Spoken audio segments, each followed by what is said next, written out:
Yo, good morning. We are testing this new mic that we got.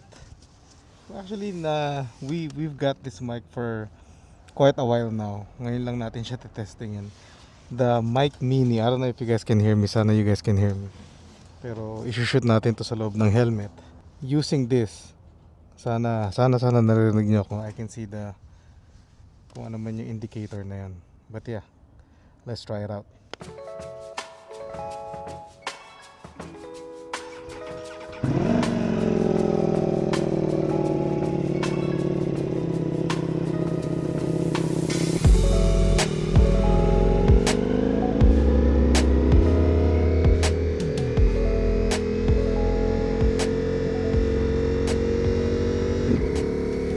Yo, good morning. Welcome back to the channel. Welcome to another video.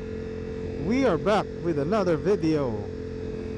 So today, samahan nyo ako. Punta tayo sa Rev Point Moto. Papa-change oil tayo ng Multistrada. We're also testing Insta360 Mic Air, yung maliit na microphone. Nandito siya somewhere sa loob ng helmet natin. Naka-magnet siya. Hindi ko lang kung paano ko siya in-install. Basta naka-clip on siya, naka-magnet siya. Sana hindi siya malaglag. Pag nalaglag siya, yari. Also, just in case, we are also recording from the Ace Pro 2. And then, etong 360 gamit din natin siya. Para meron tayong backup of a backup of a backup. Ganon tayo kaseryoso mag-vlog. Just kidding. Anyway, we got this mic. Actually, binili sa atin to ni Mr. Sarap Vlogs about a month ago, maybe 3 weeks ago. Alam ko, basta bago ako pumunta ng Hawaii, meron atang parang prime deal or may deal sa Amazon. Doon niya to kinuha eh. So bago siya bimili, tinanong niya kung gusto namin ni Omar TV. Sabi ko, sige, pasabay na rin ako para matesting na nga rin natin tong mic na to. Dala ko siya sa Hawaii, kaso hindi ko siya nagamit doon kasi unang-una sa lahat, hindi pa nga natin na-testing yung mic. So ayokong sumablay tapos hindi natin siya magamit, masayang yung ating vlog. Hinayaan ko na lang muna. So now we are here testing sa ating agenda for today. Tumawag tayo sa Rev Point Moto this morning around 8:10 I think. Nag-open sila 8 o'clock. So, nag-ano muna tayo, nag-make sure muna tayo na meron sila ng oil tsaka ng filter. Unang-una sa lahat, kung meron silang filter para dito sa Multistrada. So maganda naman yung quote nila sa atin. Pati yung oil meron silang stock. So sabi ko, I'll be there around 10 o'clock. It's already 10:20 in the morning. Sana hindi pa sila ganun ka-busy para maasikaso tayo agad. Actually, this is the second video test for this microphone connected to the 360. Kanina sinubukan natin siya sa Monster kasi yung Monster matagal na natin siya hindi nagamit since ano pa, nung pinakarwash natin siya sa Max Garage. So today, kanina ini-start ko siya para warm up lang. At least once a week sinusubukan ko siyang i-start kahit hindi ko siya ginagamit.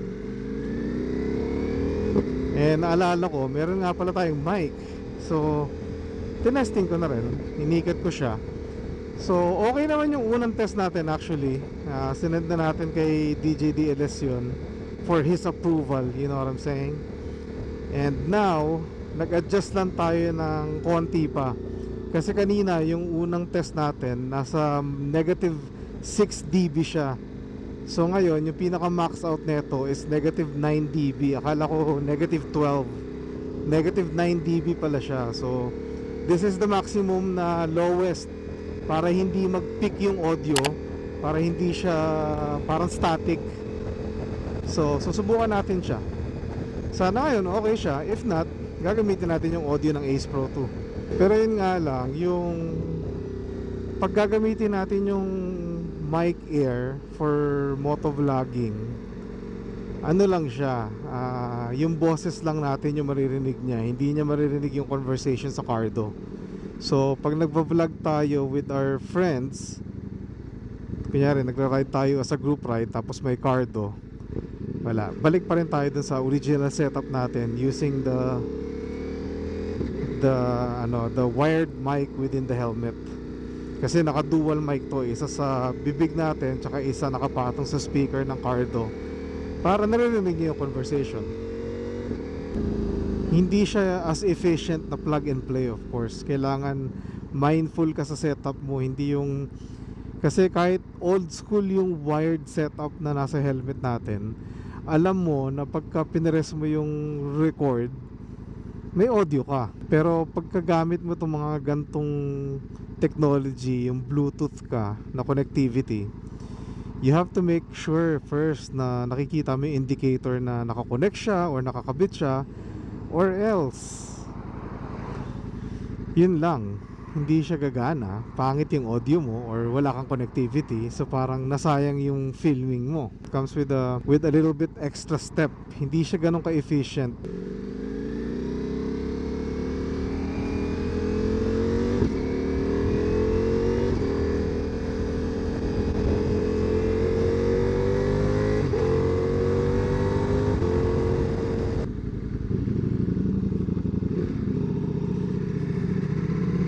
So yun nga, ngayon sa ginagawa natin testing, kasi since nakakonect tayo sa Ace Pro 2 using dual camera setup with the 360, may sariling audio connectivity na yung 360 natin, may sariling audio connectivity rin tong Ace Pro 2. So pwede natin siya pagpalit-palitin.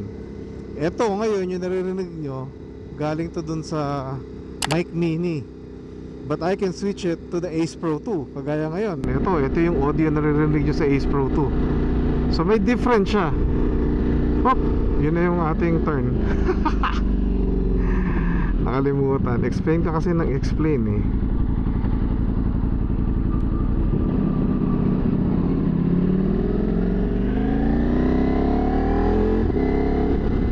So as I was saying, na nagkakaroon lang tayo ng options ngayon kung anong mas maganda. Syempre makakapili ka kung anong gusto mong audio gamitin. Napapalitan mo yung sequence from the point of view from your helmet cam or the 360 using the second person video or third person video or whatever that is. Revving. So we are here. Tayo ay magpapa oil change na. Wow, race bike, brother.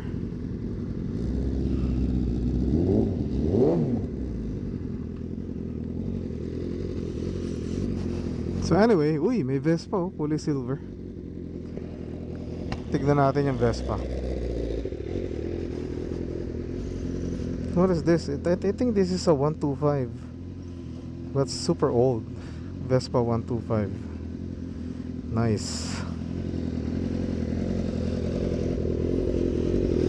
Dito tayo nagpapalit ng gulong. Dito rin tayo nagpa-chain adjustment nung huli nating vlog last month I think. So we are Rev Point Moto. Alright, tuloy natin to after. Kita kits. Yo, we're back. Tapos na ang change oil. What time is it? Is it really 11:35? Mga 1 hour din ginawa yung change oil natin. Reset natin yung trip to 5,062 miles since the last oil change. Isi-zero natin yan para natin tatrack natin siya. Right now, Multi has 15,304 miles, guys. That's a lot of miles. Not bad. At least alam natin na nagagamit yung motor.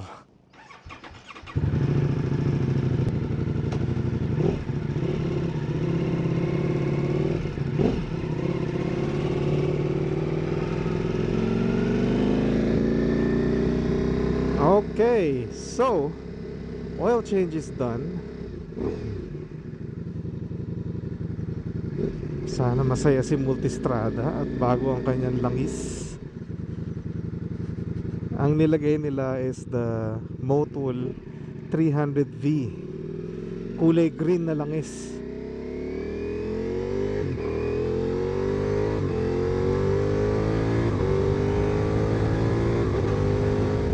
Wala naman tayong ibang gimmick today. Everybody's working. Omar TV, George, Pogi World, everyone's working. Kahit si Mr. Sarap Vlogs is working.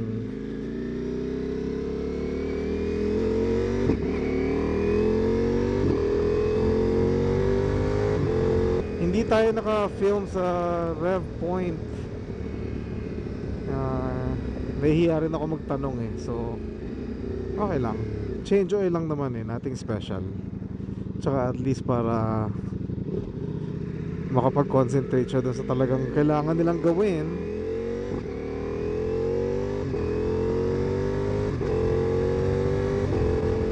At baka busy din sila, so I didn't wanna be a bother. Tinututukan tayo ng bumbero ah. Sa uling bumbero ah.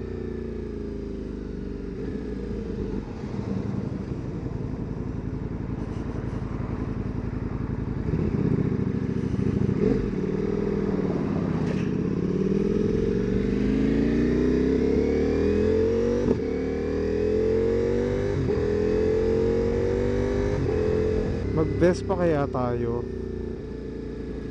papuntang bangko o dali na natin tong motor since naka gayak na tayo kaysa magpalit-palit pa.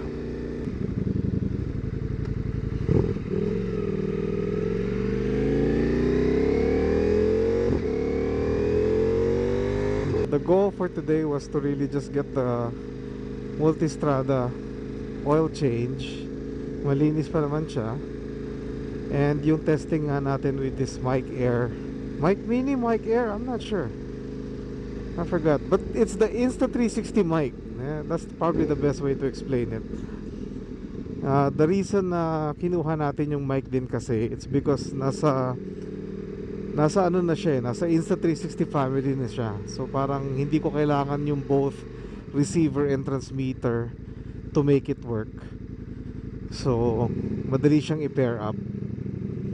And yun din, para matesting din natin. Tsaka kasi minsan nagva-vlog din tayo na gamit natin yung 360 camera. So I figured kung mapagana natin and ma-figure out natin kung paano gagamitin yung microphone nito, then it will be better. Kasi the whole idea is to really have a good microphone. Alright, so it is done. Tapos na ang ating oil change. Nandito na tayo sa bahay. Pero parang gusto ko mag-Vespa sandali. Should I take you guys to the bank bago tayo magpaalam? Mag 360 gaming tayo gamit natin yung Vespa. Total naka-helmet naman tayo. You know what? Let's go. Let's do this. Alright. Switch tayo ng setup. Alright. Vespa gaming it is. Subukan natin 360 camera. Hahabaan pa ba natin? Kaso hindi na to. Obra. I guess we'll try it like this.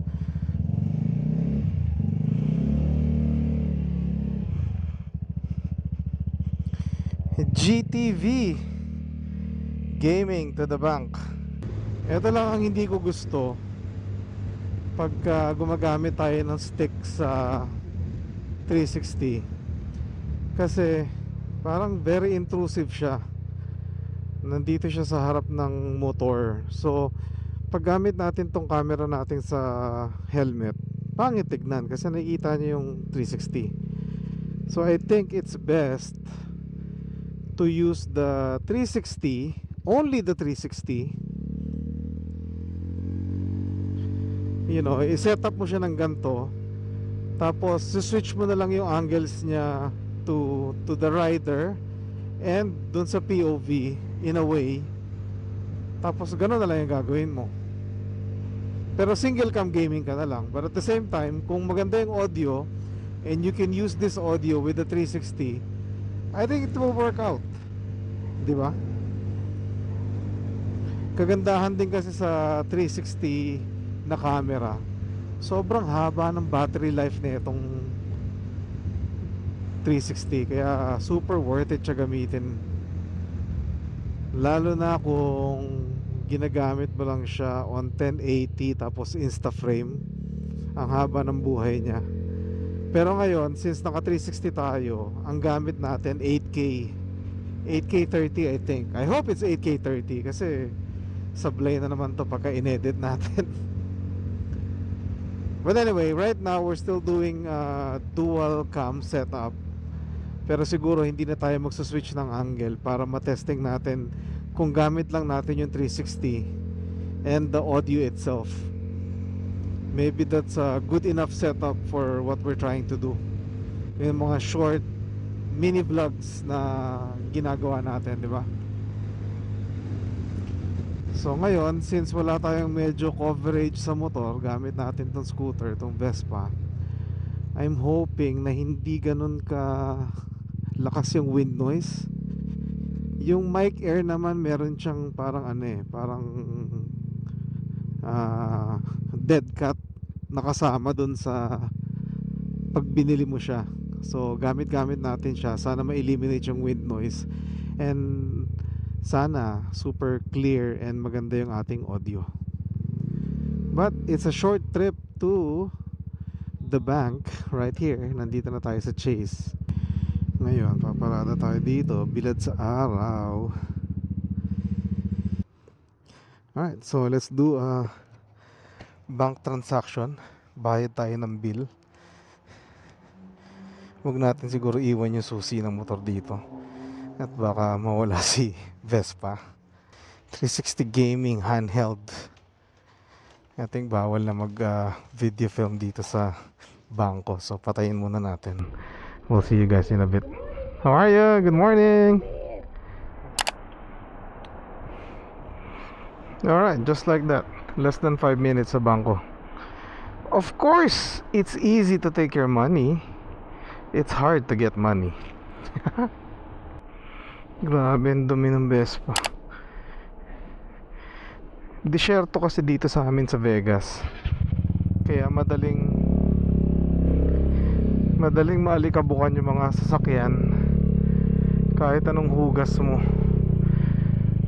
The best possible way to avoid that kung meron ka mga motor is kailangan mo talaga silang i-cover ng bike cover or yung car cover na ginagamit sa kotse, so it stays cleaner that way.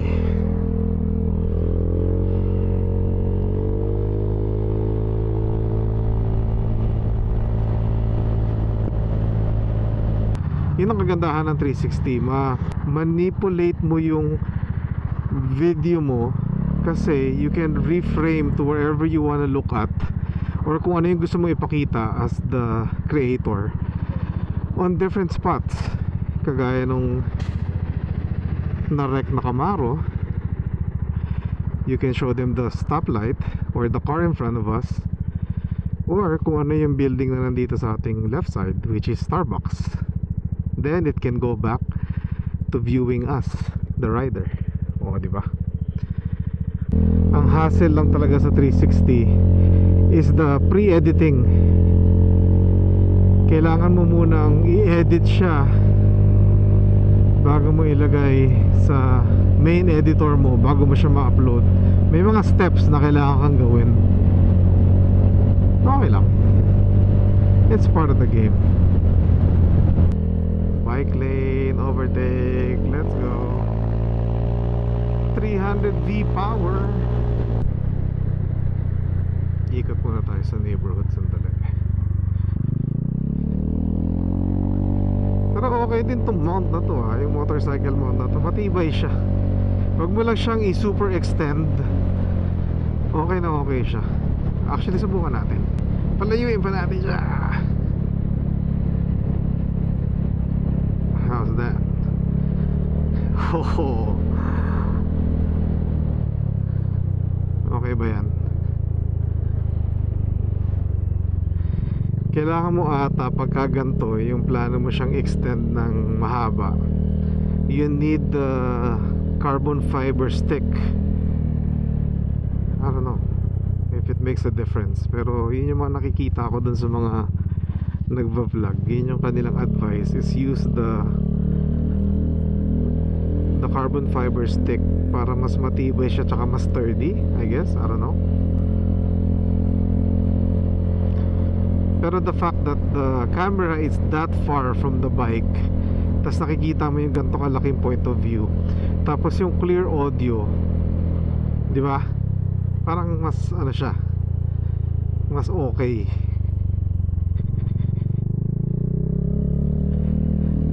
experimenting lang naman tayo.